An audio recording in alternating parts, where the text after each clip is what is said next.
You're on to talk today about, we're going to talk about Cuba and what's happening in Cuba.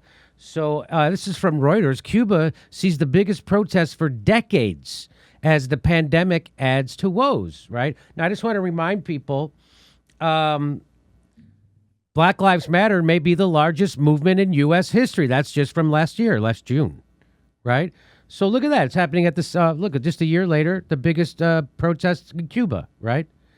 Though, some media outlets like Reuters say thousands of Cubans took to the streets. The New York Times wrote about hundreds of Cubans.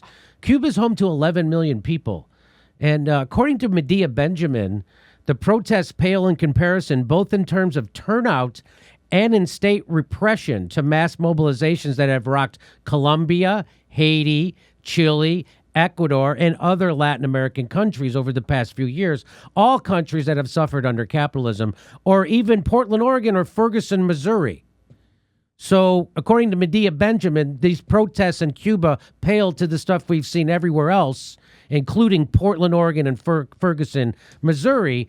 And now the Miami mayor says the U.S. should consider airstrikes against Cuba because Cuba's not taking care of their people. And if someone's not taking care of their people, first thing you should do is start blowing those people up. And that's how you help them. Well, here, let me just show you what he said on the TV, and then we'll come to Max. A repressive government and a cruel U.S. embargo. They deserve policies that empower them and help them improve their lives. Do you think that President Biden, looking at this situation, will lift that embargo? And do you think that's what he should do?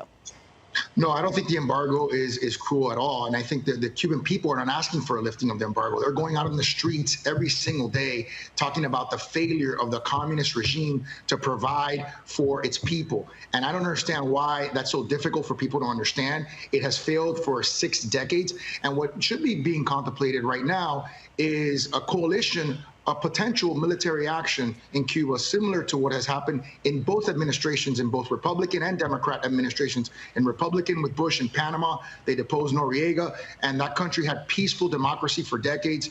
And you had interventions by Democratic presidents, taking out Osama bin Laden in Pakistan. It's a sovereign country where they took out a terrorist that probably saved thousands, if not hundreds of thousands of lives, and President Clinton in Kosovo intervening in a humanitarian issue with airstrikes. So there have been many, many opportunities in the history. Are you suggesting airstrikes in Cuba? What I'm suggesting is that option is one that has to be explored and cannot be just simply discarded as an option that is not on the table.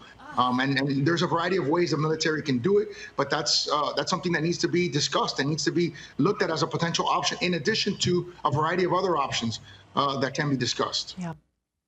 So I don't know if you heard him, Max, but he said that the Cuban, I don't think the embargo is cruel at all. That's what he said. And then he said the Cuban people don't want to lift the embargo. They want the U.S. military to airstrike them.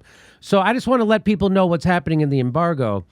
The embargo severely restricts Cuba's access to water treatment chemicals and spare parts for the island's water supply system. This has led to serious cutbacks in supplies of safe drinking water, which in turn is a factor in the rising incidence of mortality rates from waterborne diseases. Plus, there is a lack of such basic medical supplies as replacement parts for 30-year-old X-ray machines. As of April 2020, Cuba reported that the U.S. embargo continued to prevent the import of important medical supplies and equipment, as well as other essentials. So I just go to Max. What would you like to say to that clown from Miami? Well, that clown from Miami is actually speaking the language of the right-wing Cuban-American lobby, which has been backed with billions of dollars from the U.S. government to achieve regime change in Cuba and has failed against the will of the Cuban people. He's expressing a language that's really common there. I mean, you hear these calls for military attacks constantly. And as the Netflix film, The Wasp Network, actually showed, based on a very real recreation of real events. And Anya Parampil, for us at the Gray Zone, interviewed one of the lead characters in this film, Rene Gonzalez, who is a Cuban intelligence agent who actually penetrated this network of Cuban-American terrorists. The Cuban-American lobby in Miami has actually been actively carried out terrorist attacks against Cuba during the 1980s, the Brothers in Arms network from the Cuban American National Foundation. founded by Jorge Mas Canosa, who is like the mafia don of the regime change lobby, was attacking hotels, strafing Cubans on beaches to try to harm Cuba's tourist industry, because the tourism industry is key to Cuba having cash and being able to keep its revolution going. So you're looking at people who actually want to destroy a country that they were basically ejected from or voluntarily left because they don't like its socialist system. Maybe their families were affiliated with the right-wing U.S.-backed dictator Fulgencio Batista, and they want to harm average Cubans. They are open about it. They would love for the U.S. to bomb the crap out of Cuba so they could come back in and come to power. And before we really get into the details about the protests, I have an investigation coming out about it this weekend about the U.S. role in it.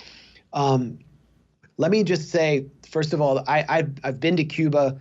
I actually got to spend several weeks there during one of the worst periods for Cubans, during the special period in the year 2000.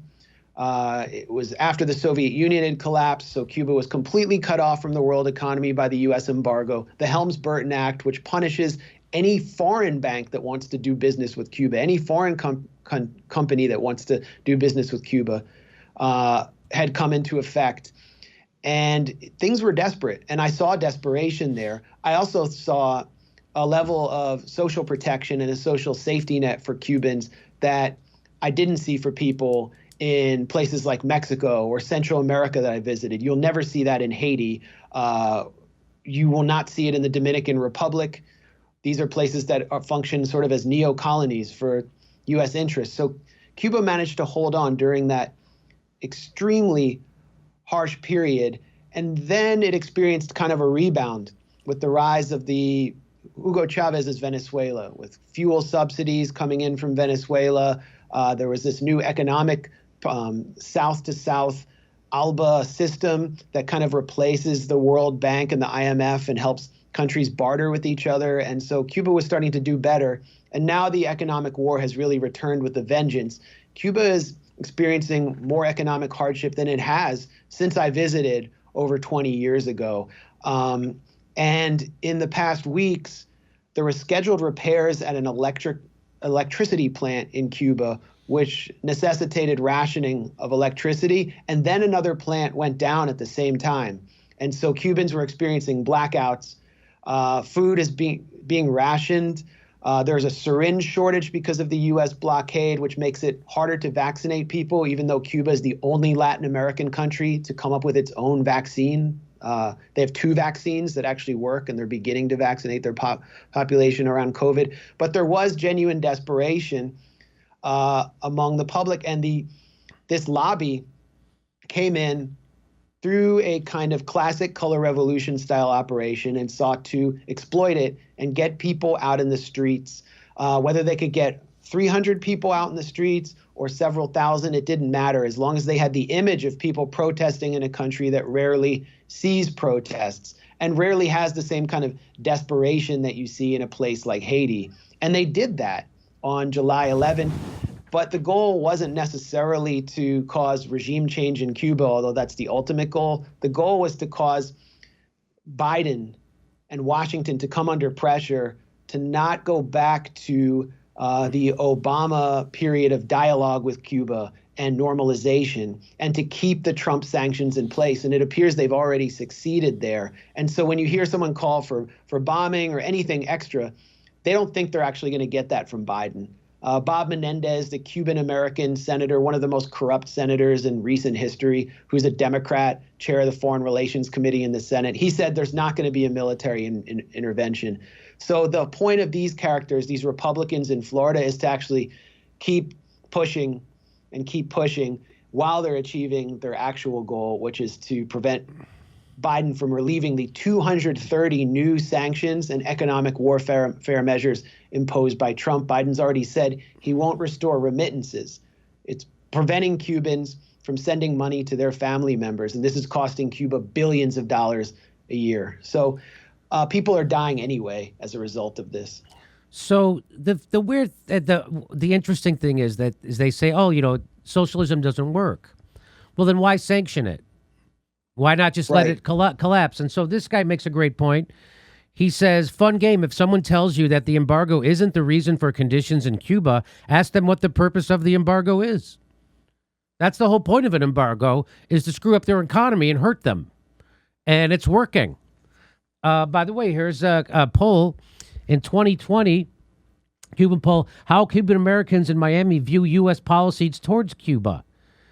So a majority of the community supports the temporary suspension of trade sanctions on Cuba during the... So people don't want us to keep sanctioning Cuba. This, again, this is... It doesn't, we live in a rapacious oligarchy. It doesn't matter what the will of the people is at all. This idea that Trump stole our democracy is laughable. Your democracy was stolen decades ago. And what they're doing this not in the interest of you, the voter. They're doing this in the interest of corporations and moneyed players in politics, donors. So let me keep going. If you want to claim that Cuba's failures are due to socialism and not sanctions, then let's test the theory. Remove sanctions from the equation and see what happens. If things don't change, then you can rub it in their noses. What do you have to lose? We're moving on. Here it says, so they love to come up with these reasons why we have to have intervention. And the U.S. Cubans have the right to protect their government. Ignore 60-year embargo, please, right? Also the USA, teen who allegedly crumpled up back in blue sign charged with a hate crime. So what they're pointing out here is that the United States backs protesters in Cuba, just not in the United States. We back protesters in Cuba, but in the United States, we like to block those people up. That's the point there. And let me just remind people how effed up the United States is when it comes to dealing with Cuba, and how effed up the intelligence agency is and what they're willing to do to try to take down Cuba, right?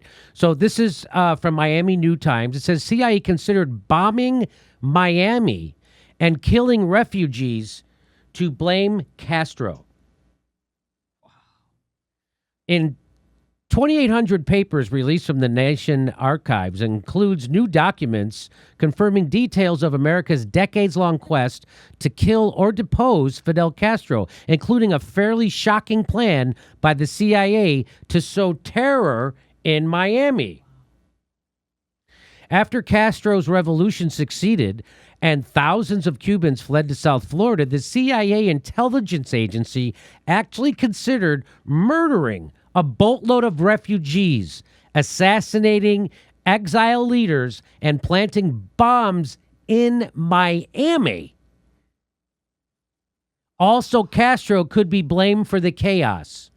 So now do you understand why people don't trust the government whenever they say, and they shouldn't? The basic idea was to turn world opinion against Castro and justify a U.S. military invasion by pinning the atrocities on him. The details of this sinister plot are part of Operation Mongoose. That's a 1960 covert op hatched by the CIA with the aim of toppling communist Cuba. The paper sent by General Edward Lansdale, of a top Cold War officer who worked with the CIA to plot out Operation Mongoose, he sent the report to General Maxwell Taylor, who became chairman of the Joint Chiefs of Staff. And here is part of it. We could develop a communist Cuban terror campaign in the Miami area, in other Florida cities, and even in Washington. The terror campaign could be pointed at be pointed at Cuban refugees seeking haven in the United States. We could sink a boatload of Cubans en route to Florida. We could foster attempts on lives of Cuban refugees in the United States, even to the extent of wounding in instance to be widely publicized, exploding a few plastic bombs in carefully chosen spots, the arrest of Cuban agent, and the release of prepared documents substantiating Cuban involvement also would be helpful in projecting the idea of an irresponsible government. That's from the National Archives. So just to reiterate how crazy this idea is, the CIA thought about blowing stuff up in Florida and murdering innocent refugees simply to make Castro look bad. Let me just say crazy is a nice word for what they're doing. The Operation Mongoose documents include other frightening plots hatched by the spooks in Washington, including an idea to use biological weapons to ruin Cubans' crops, possibly leading to famine and an uprising against Castro. You know, totally reasonable things to do. This is just another day at the office. This is totally reasonable. And here it is. This is from the National Archives. It says, he mentioned specifically the possibility of producing crop failures by the introduction of biological agents, which would appear to be of natural origin. Mr. Bundy said that he had no worries about any such sabotage, which could clearly be made to appear as the result of local Cuban disaffection or of natural disaster, but that we must avoid external activities such as the release of chemicals, etc., unless they could be completely covered up. And Glenn Greenwald weighed in. He said many of the right spent the last 5 years arguing correctly that the CIA and the rest of their intelligence community are pernicious liars, authoritarians, and tyrants. But now, what should be unleashed to bring benevolent freedom and democracy to the Cuban people? Wow, bombs should be released. John Cipher says, "What's wrong with you?" This is a response to Glenn. What's wrong with you? Do you truly believe that a large organization of educated and diverse Americans are tyrants and support authoritarians? This is simply stupid and actually helps real tyrants. Oh, boy. So his next tweet, here's the gold. His next tweet, he says, the CIA is a government bureaucracy that supports U.S. foreign policy. If the CIA are tyrants, so is the rest of the government. And in both Democratic and Republican administrations, simply asinine. Who is that guy? He's a former CIA guy. And Glenn says this former CIA agent, beloved by liberals, worked through some of the cognitive dissonance raised by my arguments about the CIA and stumbled onto the truth in his second tweet. Not bad. Congrats. Glad I could be of help. Few things are as gratifying as teaching. So let me bring Max in. Do you have any response to any of those things I just showed? Well, John Cipher, who constantly makes a fool of himself on Twitter, said someone brought up Fred Hampton being killed by the FBI, and he said, who the hell is Fred Hampton? Like, I've never heard of him. He said, like, can you give me something in the last 30 years that happened that the CIA did? So basically, it would be easy to do that. I gave him Operation Timber Sycamore, where the CIA spent 1/13 of its budget on arming Syrian death squads. But I also reported on what the CIA did to Julian Assange through its assets in the embassy, spying on even U.S. journalists. But the history of terror in Cuba, CIA terror in Cuba, is disgusting. I mean, and it continues today. But what you mentioned with Operation Northwoods, it was signed off on by the U.S. government, by the Joint Chiefs of Staff of the Pentagon. JFK, he had to call it off at the last second. This would have been an attack on U.S. citizens. Then you have 1976, the bombing of Cubana Flight 455 by Luis Posada Carriles, a CIA agent, killing scores of Cubans, civilians. They killed the whole North Korean Olympic fencing team went down in the flight. Posada Carriles bragged, we put the bombs. Him and his accomplice, Orlando Bosch, were ultimately brought to Miami, and Miami inaugurated Orlando Bosch Day when Jeb Bush was the governor of Florida. I mean, honoring terrorists. Posada Carriles died a free man. You have Felix Rodriguez, a CIA agent, decorated CIA agent, who participated in the Bay of Pigs, captured Che Guevara, presided over his killing, then went on to work with Ali North in the covert operations that saw money from narco cartels financing the death squads across Central America. Felix Rodriguez was even a participant in the torture and killing of a DEA agent, a drug enforcement agency agent named Kiki Camarena, who was captured by the Guadalajara cartel in Mexico and tortured to death. And Rodriguez was there to make sure he was killed and tortured. He taped the torture. This was all on behalf of Ali North and the U.S. government, and it was to make sure that the drug money from the Guadalajara cartel continued to be financing the Contras in Central America. Then you have biowarfare by the CIA against Cuba. In 1971, Newsweek revealed that that a virus from a U.S. military base had been sent by fishing boats into Cuba.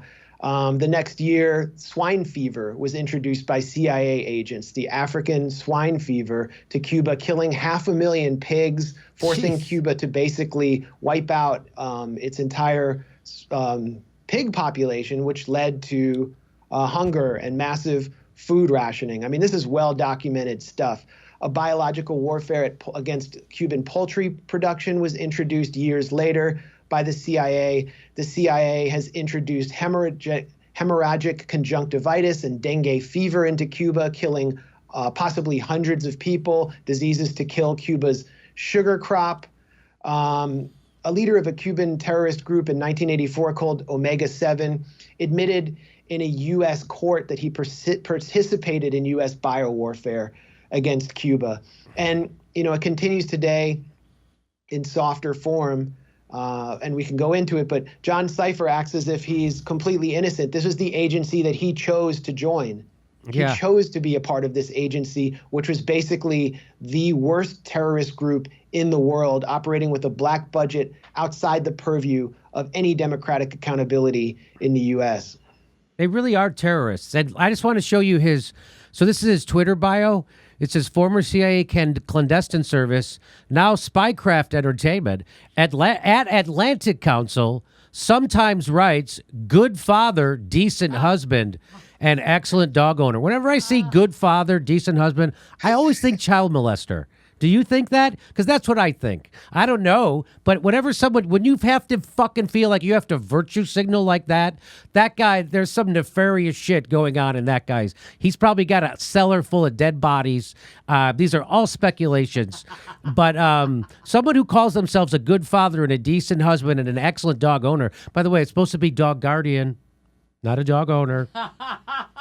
Go ahead, Max. You got anything to say to that? Yeah, I just think like murderous former CIA agent who like maybe is nice to his kids at home while he goes out and presides over programs that kill thousands and thousands of kids abroad, pretends like his hands are clean. I mean, he's asserting that his hands are clean by saying good father. It's a form of compartmentalization that so many war criminals do. The psychologist Robert J. Lifton wrote a book, like a 1,000-page book based on interviews with former Nazi doctors who did live human experimentation about the psychological process that he called doubling that they underwent so that they could come home to their families at night and be good parents after slicing the heads of like vivisecting Jewish children who had been provided to them from concentration camps open. So I think we see a similar dynamic at play. I don't know what John Cipher did. I think he was probably like a desk jockey or something who's puffing his chest out, trying to be a badass in the Russiagate era. But that phenomenon, that psychological phenomenon, is really familiar. Yeah, so that's what this is when he does the good. That's like Tony Soprano giving a shit about the ducks that come to his pool. Remember that he liked the ducks. So that's what, or when Tony Soprano likes a dog, he's kind to a dog. So that's what that is, right? It's kind of compartmentalization. Good father, decent husband, excellent dog owner. Jesus H, mother effing Christ. Look at that guy. That guy, you know what he looks like? He looks like Jerry Sandusky. That's who he looks like. He looks like Jerry Sandusky. I'm just telling you, that's what the guy looks like. He looks exactly like him. He's like his doppelganger. And you know who Jerry Sandusky is. Oh, by the way, let's talk a little bit more about, hey, the CIA, they're good people. CIA is running death squads in Afghanistan. That's from The Nation. Hey, the CIA documents show Bush knew of 2002 coup in Venezuela. Hey, fantastic. Hey, CIA admits involvement in Chile. Hey, how about this? How about CIA arms the Syrian rebels, supplies black market? Huh? How about that? What? What's that? Go ahead. You want to say something? No, I was just, no, go ahead. I got more. Leaked satellite images from Cuba shows shows an interment torture camp where horrendous human rights violations took place for decades, particularly prisoners of Muslim background, located next to their Guantanamo Bay. Oh, wait, that's not their torture facility. That's the United States torture facility. Isn't that something? The Cuban government sends doctors abroad They are currently operating in 65 countries around the world. The U.S. government sends soldiers abroad. They are currently occupying around 70 countries. Who's the real threat to world peace again? So go ahead, jump in, Max. What would you like to say? Yeah, I mean, I was talking about Luis Posada Carriles, CIA agent. I mean, and I mentioned these terrorist bombings in Cuba in 1997. All of these attacks on Cuban beaches, Cuban hotels. Luis Posada Carriles presided over that. He was the organizer. These are CIA terrorist attacks in the last 30 years, John Cipher. I mean, how do you not know about this? And this is the agency he chose to join. And then you mentioned the Cuba exportation of doctors. Now, first of all, it's important to recognize prior to the Cuban Revolution, there were no medical clinics in the Cuban countryside. Fidel Castro and his men, they came in on a boat called the Grandma, which was a boat they bought in Miami from some retiree, and it was like named after his grandma. So they called it the Grandma. And there were like 50 guys. They rode into the Sierra Maestra, which is the poorest, most neglected area where people had nothing in the Oriente, in the east of Cuba. They were up in the hills, and the people welcomed them because they had no schools, no roads, no running water, no medical clinics. And now you see Cuba is filled with doctors. Who are those doctors? Those are the people that come from the Sierra Maestra. Those are people that come from the urban poor. Those are people whose families had absolutely nothing and lived in misery huts, and who now have at least homes.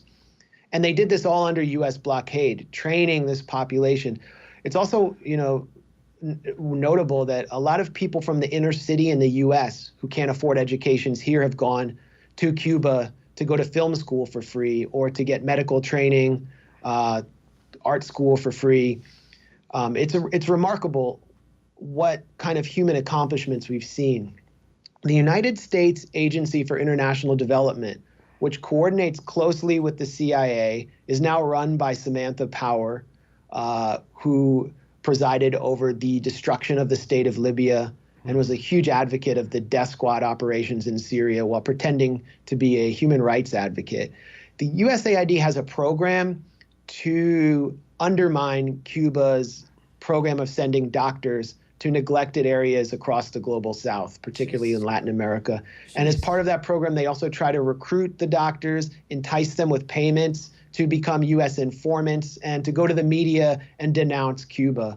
If you ever see stories about Cuba's involved in human trafficking with these doctors, it's because USAID has paid off the sources of those stories who will go to people like Nick Casey at the New York Times, who did a piece about that. So the U.S. is actually trying to undermine Cuba's ability to save lives inside Cuba and across Latin America. And in Bolsonaro's Brazil, they kicked out the Cuban doctors because they had elected a right-winger, a supporter of the Brazilian military junta, and the U.S. government says kick them out. And then they start begging for them to come back because they can't provide medical services of their own in the Amazon region. When the pandemic hit, they started begging for where are the Cuban doctors? They were keeping people alive. So people started dying. Same thing happened in Bolivia under the coup government of Janine Áñez, the US-backed coup government that lasted for like a year before it was voted out in a landslide. They kicked out the Cuban doctors, and they had one of the worst performances on COVID in the globe.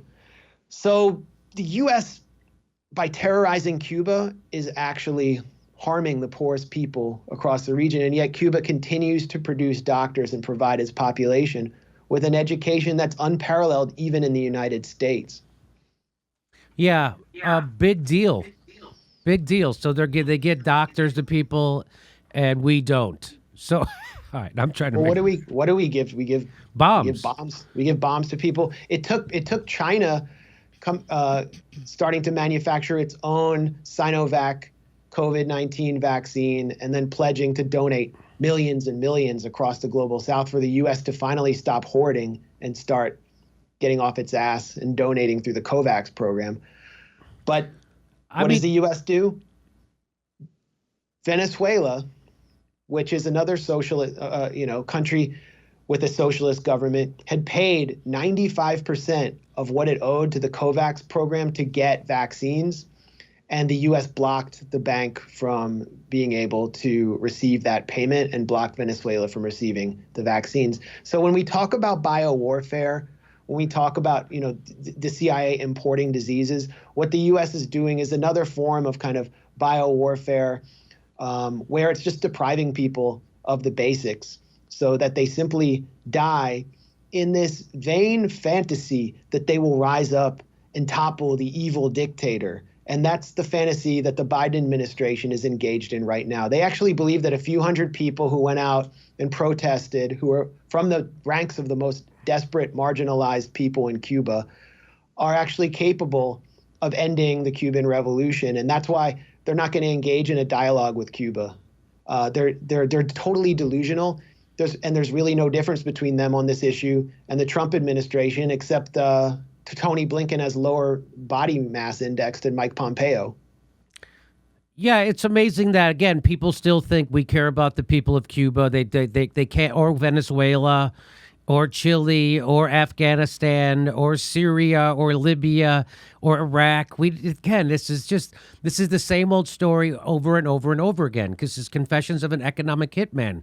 Go read it. This is what's happening. This is the United States are the terrorists, and we kill, maim, starve, poison, and disease people at the behest of corporations for profit. And we can't be allowed to have a successful socialist nation in Central or South America, because then people in the United States would see that it actually works. So anytime there's one that has a chance of being successful, the United States does everything it can to undermine it, like Mex has been just laying out here. And again, these aren't secrets. They're just secrets to the United States people, because it doesn't get reported by people like Rachel Maddow or fake tough guy Chris Cuomo. It just doesn't get reported. And that's why you have to come to this show, and then Google will suppress us and then kick us off YouTube. And so that's the world we're living in. That's the world we're living in right now. I have another story coming up I'm going to cover about the United States government is bragging that they tell Facebook who to censor, when, and how. And they do it. That's called fascism. I don't know if you don't know that, but when the government tells somebody to censor somebody and they do it, that's called fascism. Well, we knew they were doing it. We knew they were doing it all along. I mean, we saw all the front groups through the Atlantic Council that were advising Facebook. Now Jen Psaki comes out and says it, that we're telling Facebook who to kick off for quote unquote misinformation, which is basically anything they don't like, anything they don't want you to say. Anything a dominant wing of our ruling class doesn't like. Right. And then she said that anyone who gets kicked off Facebook for misinformation should be removed from all platforms, all social media platforms.